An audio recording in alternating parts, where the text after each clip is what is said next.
There was a kind of sinking feeling in the pit of your stomach. And many people who suffered the Blitz still have that feeling for many years afterwards. A sinking feeling here, the bombers going to come and they're going to start dropping bombs from the sky, and it's going to devastate our houses and so on. So it was a kind of apprehensive sinking feeling in the pit of many people's stomachs whenever they heard these sirens.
Welcome to Triumphant Spirit, America's World War II Generation Speaks.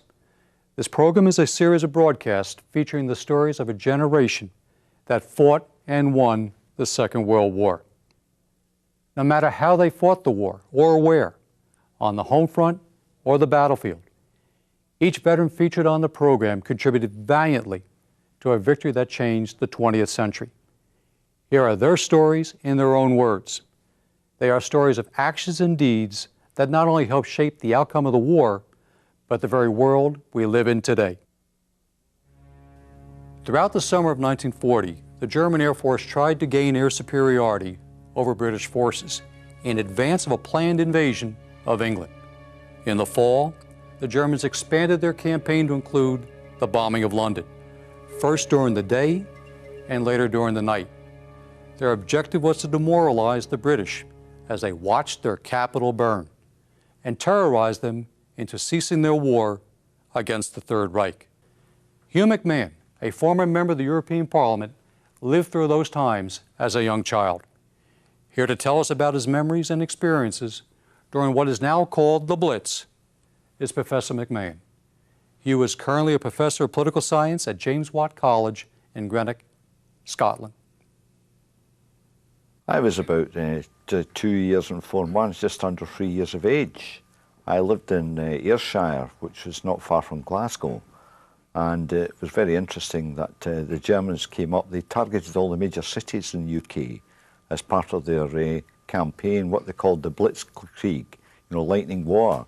And they bombed many of the major cities, London, Plymouth, Southampton, and Glasgow. And it really was when they came to Glasgow that my personal involvement was. Why were you not evacuated to the countryside like so many other children for their protection and safety? Because I lived in a little rural town or seaside town about 30 miles from the major cities. The evacuees were taken out of London, taken out of Glasgow. They used to arrive at the railway station with a label round their neck with their names inscribed upon them. And then they were taken to their house, and sometimes with families, sometimes they slept in schools. We didn't have many evacuees in Stevenston, but the neighbouring town of Ayr in Alloway had several evacuees from Glasgow. Many of them were not very happy. They'd been used to city life, and getting put out into the countryside was quite a shock to them at the time. During the war, what did your mom and dad do? My father was, first of all, he worked in a munitions factory, and he worked as a special constable. And during the air raids, he used to have to patrol with his tin helmet and his baton to watch for looting and so on, to go around and to make sure everything was okay and locked up. And obviously every household had to adhere to the blackout regulations. Bombers depended on obviously light, and people were told to keep their houses darkened, not to show any lights. And part of my father's job was to go around to make sure that everyone had curtains in their windows and no lights were shining out. Because from very up high in the sky in a clear evening, it's amazing how a small light illuminated a whole area. So that was very important.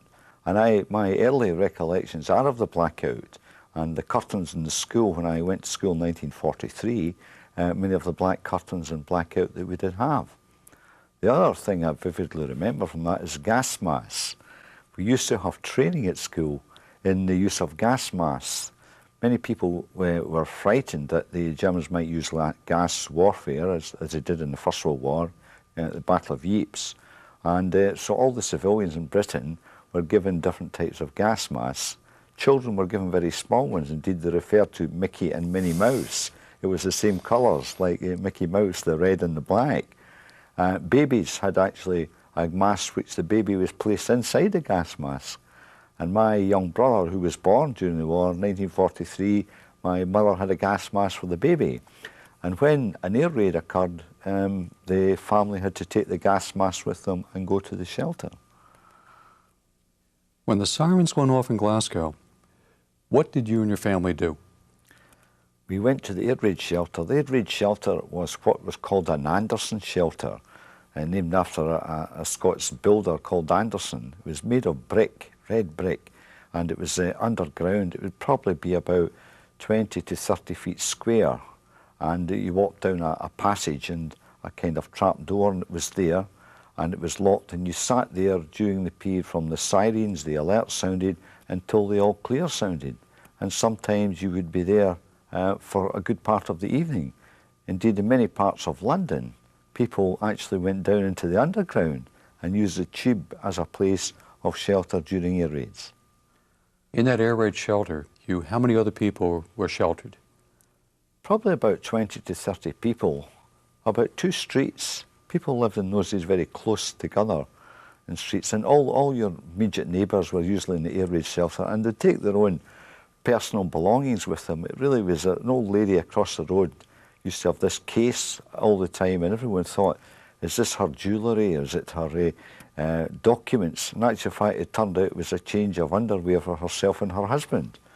But most people just took very few clothing, few possessions with you. You just really left everything and went to the air raid shelter. As a child during the Blitz, can you recall your feelings when you heard those sirens wail? It was a kind of sinking feeling in the pit of your stomach. And many people who suffered the Blitz still have that feeling for many years afterwards. A sinking feeling, here the bombers going to come and they're going to start dropping bombs from the sky, and it's going to devastate our houses and so on. So it was a kind of apprehensive sinking feeling in the pit of many people's stomachs whenever they heard these sirens. Did your neighborhood suffer any damage? And if so, can you describe it? We were fortunate in that living a little bit away from the major centre population, we were not really seriously attacked. Only one evening, because I lived next to the ICI Nobel munitions factory, when the bombers came to Clydebank in 1941, the 12th of March, and one of the German pilots was separated from his counterparts, and he dropped a flare to find out where he was, to try and get a location flare, and it hit a potassium nitrate shed in a Nobel explosive factory, and of course everything went up in all sorts of colours, so he knew there was something there. So his colleagues then came in behind him and they started bombing, and fortunately they missed all the nitroglycerine and heavy explosive houses, and most of the bombs landed in the sand. And that was one night about 1941, about 13th March 1941. And we never really had a recurrence.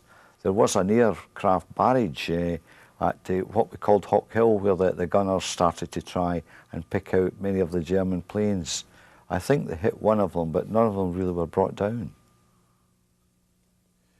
Did your family suffer in any way during the Blitz? Suffered in that, well, the inconvenience that you put up with, you know, having to have blackouts, rigid rules and so on. Your sleep is broken. If the siren goes, then you have to get up and leave your house and go to the shelter. There was a kind of spirit, you know, but there's great camaraderie. We used to have some good laughs and enjoyment in the shelter, particularly, well, I was very young at the time. I was two and a half, 3, and used to, you know, say, halt, who goes there? It's more like a spirit of adventure, like a game of cowboys and Indians when you're young. I don't think you realise the same seriousness as some of the adults, but the adults were, you know, very apprehensive about it at all because they realised what it really meant. Hugh, you described a bombing just recently. Can you recall that in more detail for our audience? The bombing of the munitions plant?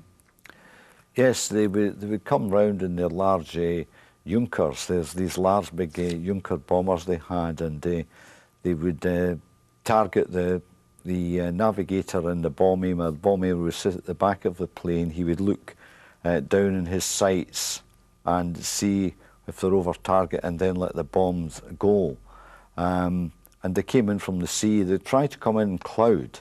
This was always that's why a clear night with a moon was a very difficult night, because that was what they called the bomber's moon, because it gave, the moon illuminated the sky and also illuminated the land underneath, and this allowed the pilots to pick off targets. They could see things, but they'd try to use the cover of the cloud and come in, and they come in from a certain height, because sometimes the British RAF would send out, you know, interceptory fighters, would send out Spitfires and Mosquitoes to intercept some of these bombers.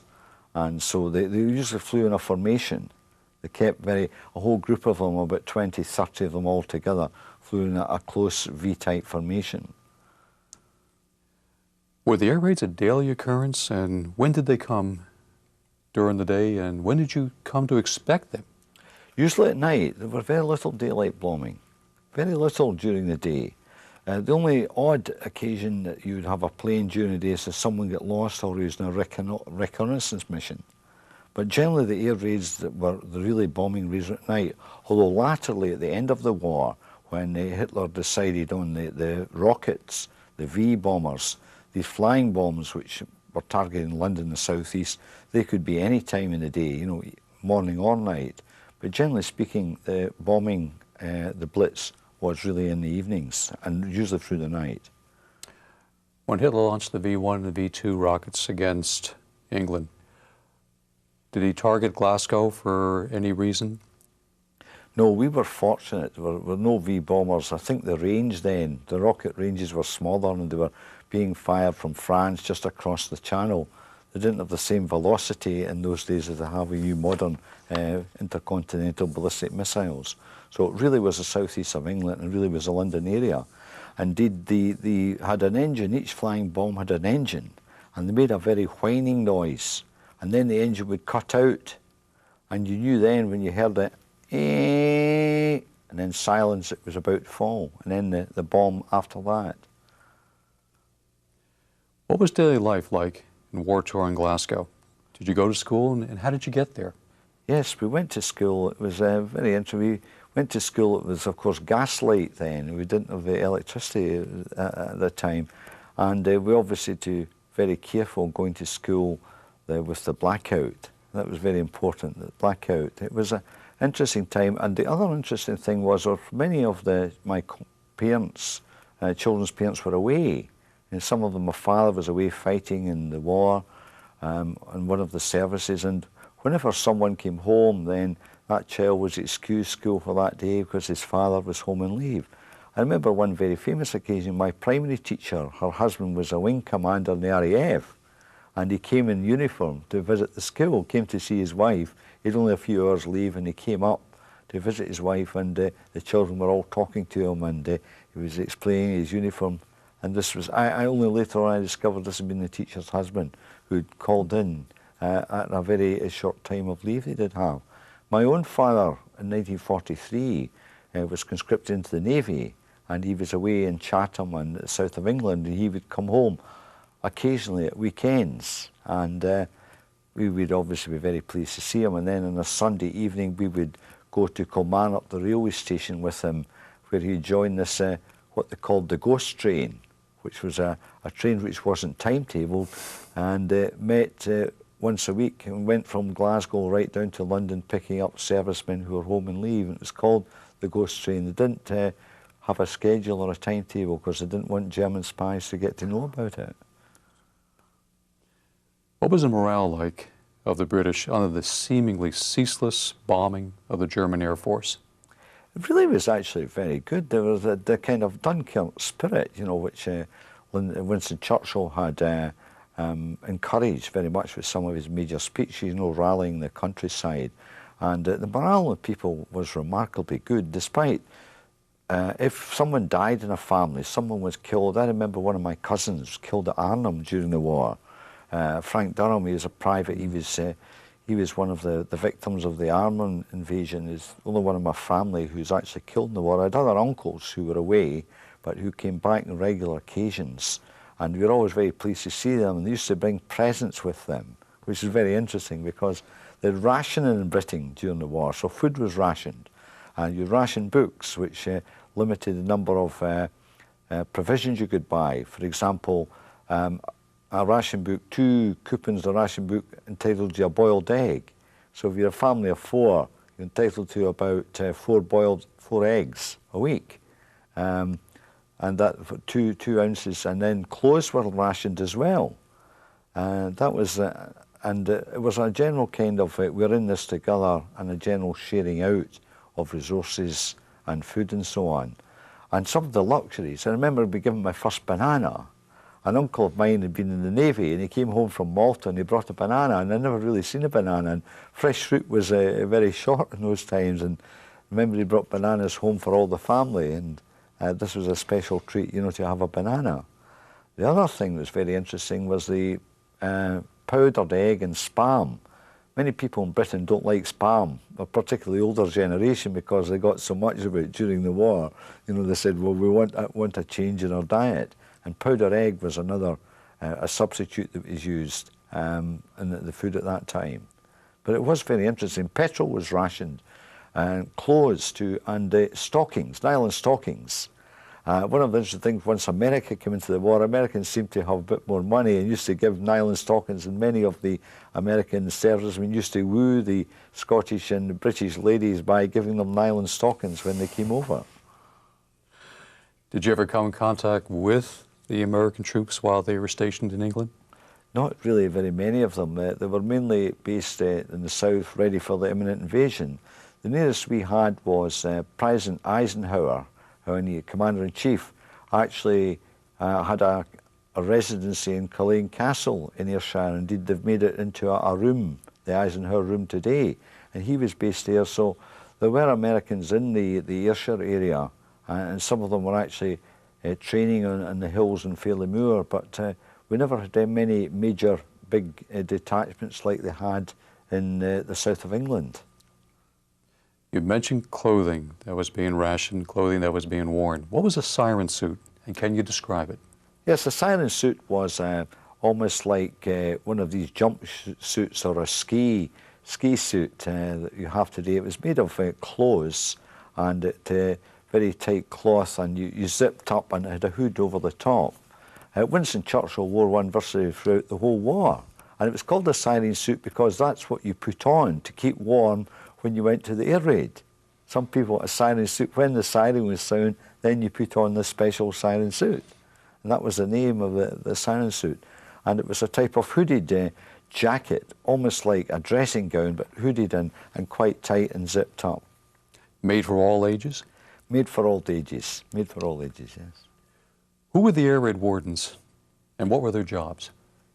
Air raid wardens were people whose job was to go around and what they called air raid precaution, or ARP, and they wore white hats. Used to distinguish from all the different regiments and different groups and different services by the colour of their hats. For example, policemen had blue hats, special constables had tin blue hats, armies had khaki, the Navy had blue or they had white, and the white was the air raid precautions, and the word ARP printed across the first on the top. And many centres, like schools for example, were what they called ARP centres, and they would, when there was they would report there in the evening, expecting an alert, and they report to, and if the siren went off, they were there to make sure that precautions, to make sure that there were houses were blackened and so on, you know, the blackout, no lights were showing, the doors were locked. They would take the necessary precautions, civilian precautions. They were also there to help, of course, in the event of casualties. The RP were people who helped to call the ambulances and dig out the people whose houses were bombed. Hugh, before the show you were talking about an incident that occurred in the late spring of 1941. And that was where you had spotted an airplane, a German airplane, flying over your home and landing nearby. Could you elaborate on that incident? Yes, one Saturday evening, my father and I were out. Must have been about just under about three at the time, 1941. It'd just be about two, almost come up on my third birthday. And we're cutting the grass in the front. And we heard this noise, and we looked up into the sky, and this plane was going along. And my father says, "That looks like a German plane." And one of his neighbours across the street, he says, "That is a German plane." And we looked up, we saw this is a German plane. It was a beautiful night. It was a lovely, clear May evening. And we discovered the next day, we saw this plane going towards Glasgow. We discovered next day that that was Rudolf Hess, Hitler's deputy, who'd come over. He landed at Eaglesham. He asked for the Duke of Hamilton. He claimed he was there to try and negotiate peace terms on behalf of the Führer. In actual fact, he was arrested and interned, and of course he ended his life in Spandau prison. But it's very interesting that that should be, the occasion that Hess, that was actually the evening that Hess came over, a Saturday evening, and he landed about 20 miles away in Eaglesham Moor. Can you recall the end of the war, and how was it celebrated in Glasgow? End of war was very exciting. People lit bonfires all over the UK. Indeed, my parents took me on a holiday. We had 2 days. We had VEJ, which was Victory in Europe Day, and we had VJ Day, which was Victory in Japan, because the European war ended before the Japanese war. And I remember travelling with my parents, going by a train down to North Wales, and the VJ and bonfires all along the start of the bonfires, all the wood piled up all along the railway line from Scotland right down to the north of England, right to North Wales, and probably right to London as well. And there was great celebrations, bonfires and fireworks displays. Every town had its bonfire, every town had its fireworks display in VAJ. And we had the same after the Japanese surrendered in August, VJ Day. There were great celebrations and great happiness and enjoyment. And the church bells rang. Church bells had not been allowed to ring during the war, because church bells were only going to be rung in the time of invasion. And actually church bells were sounded for the first time for 6-7 years when the war victory was declared. It really was a very, very interesting time, very, very happy time. Hugh, you were a distinguished European Union parliamentarian. Are there lessons to be learned from what happened in 1939 and 1940 during this period of time when Britain was confronting Nazi Germany? Are there lessons to be learned from this period of time? I think there's very serious lessons. I think the Democrats have to be eternally vigilant, and we must oppose, the forces of autocracy, of despotism and racism in Europe, and we must try and cooperate. And at the moment, the European Union is trying to cooperate among nations, that we're in society, we're in the world together. The future depends on us, and we've really got to cooperate and work together to keep peace and to keep harmony. Hugh, is that the message you'd like future generations to understand? Yes, I think so. It's important that we cooperate. That is the most important thing for the future generation, is to work with the other nations, irrespective of their politics, religious beliefs, or their racial origins.